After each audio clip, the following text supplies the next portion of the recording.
안녕하세요. 세속TV 이하나 세무사입니다. 작년부터 우리 계속적으로 요즘에 이슈가 되는 것들이 있습니다. 그 중에 미등록 결제 대행업체라는 사기성 광고가 매우 성행하고 있고 그로 인해 피해자가 속출하고 있는데요. 어떤 부분이냐? 광고를 보시면 사장님들의 세금을 절세 단말기로 줄여드립니다. 이런 식의 광고입니다. 그것은 바로 결제 대행업체로 등록되지 않은 단말기다 보니까 국세청에서 매출을 집계할 때 그 부분에서 실제적으로 누락을 할 수 있다는 유인을 한 것이죠. 그래서 여기서 말하는 것들은 수수료가 높지만 정산이 빨리 되고 우리가 이걸 누락해도 알 수가 없다. 이런 측면에서 많은 사장님들, 대표님들이 여기에 혹해서 넘어가시는 분들이 많은데요. 현재 저희 거래처들도 이렇게 미등록 결제 대행 업체랑 손을 잡고 매출을 일부러 누락을 해서 세무서에서 적발이 돼서 그렇게 지금 소명하고 있는 사례들이 매우 많이 발생하고 있고 그런 거에 대한 불복도 많이 진행되고 있습니다. 국세청에서도 이런 부분에 대한 어떤 예시를 제시했는데요.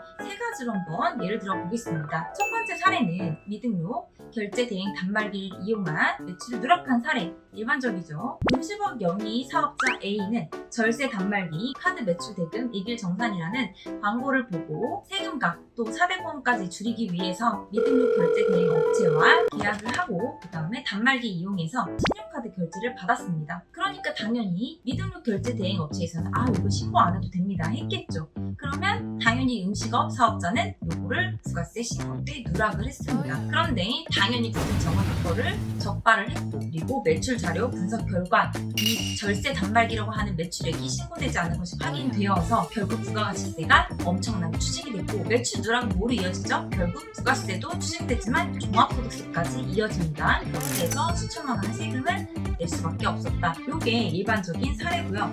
만약에 이때 올바른 신고 방법을 했다면 미등록 결제 단말기라고 하더라도 부가세 과세 표준에 우리는 신고를 했어야 합니다. 그리고 국세청에 등록되지 않다고 해서 이건 편법을 사용하거나 이용이 너무 누락한 것이기 때문에 사장님이 이 부분을 신고를 하지 않을 목적이 너무 분명했겠죠. 그렇게 되면 우리가 가산세 부분에서도 부당 신고 가산세를 40%까지 맞을 수 있다는 점 알고 계세요. 그리고 사례 2번에는 직업 명의 미등록 결제 대행 단말기를 이용해서 매출을 분산한 사례입니다. 특히 이제 헬스장 같은 데가 그런 식의 운영을 많이 하고 있는데요. 헬스장을 운영하는 사업자 A는 사업자 등록을 하지 않아도 결제 대행 단말기 개통이 가능하다는 점을 이용해서 미등록 결제 대행 업체랑 공모해서 직업 명의 결제 대행 서비스 계약을 체결했습니다. 그러니까 당연히 직업 명의 단말기다 보니까 직업 명의의 통장에 신용카드 대금이 왔을 것이고 그 부분을 헬스장 대표가 반환받았겠죠. 그리고 홈택스에서 조회되는 자료만을 가지고 신고를 한 것입니다.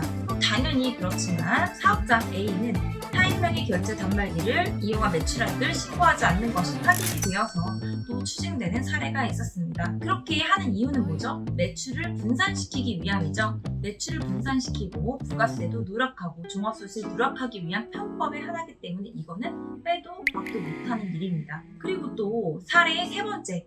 미등록 사업자가 비사업자 결제 대행 단말기를 이용해서 매출을 무신고한 사례입니다. 푸드트럭을 운영하는 미등록 사업자 A는 소비자에게 신용카드 결제를 계속적으로 거부해서 마찰의식이 조금 발생했었습니다. 우리 푸드트럭 사업자는 아무래도 단말기 이용하는 것보다 현금 거래를 많이 하죠. 이동을 하시면서 사업을 하다 보니 그렇습니다. 그런데 사업자 등록 없이도 신용카드 가맹이 가능한 비사업자 단말기 광고를 또 접한 거죠. 이렇게 해서 음식대금을 카드 결제를 쉽게 하게 되었는데 결국 사업자 A가 사업자 등록 없이 푸드트럭 운영을 한 것이 확인되어서 사업자 직권으로 등록하고 부가가치세도 추징, 종합소득세도 추징된 사례입니다. 또한 마찬가지로 미등록 결제 대행 업체가 법인이었는데 그것도 부가세나 법인세를 신고하지 않은 거죠. 만약에 올바르게 신고하여야 했다면 이 사례 푸드트럭 A 같은 경우는 사업자 등록이 돼 있지 않았기 때문에 당연히 사업자 등록은 사업 개시일로부터 20일 이내에 신고를 했어야 되고 그리고 사업자 설치하지 아니하고 사업자 등록도 하지 않은 경우는 이제 사업자 주소나 거소로 등록을 했어야 되는 일입니다. 근데 그것조차 하지 않았으니 당연히 미등록 가산세까지 붙었겠죠. 이렇게 미등록 결제 대행 업체가 한동안 성행을 하면서 국세청이 반드시 모를 것이다 하는 이것은 명백한 불법이고 편법입니다. 그래서 요새 이 부분에 대해서는 우리가 소명 자료가 나온다고 해도 반드시 이거는 추징 대상에 해당할 수밖에 없습니다. 또한 중요한 거는 미등록 결제 대행 업체로 판명이 나면 우리가 일반적인 개인 사업자 알고 계시죠? 신용카드 매출 전표 발행세 공제 일정 3%가 있습니다. 근데 미등록 결제 대행 업체는 요거조차 받을 수 없게 되거든요. 그렇기 때문에 결국엔 이 누락이 적발됐을 때는 우리가 부담해야 될 세금이 혜택도 못 받고 세금도 더 많이 그리고 가산세도 폭탄을 맞을 수 있다는 점 주의해서 앞으로는 이런 사기에 휘말리지 않으시길 바랍니다.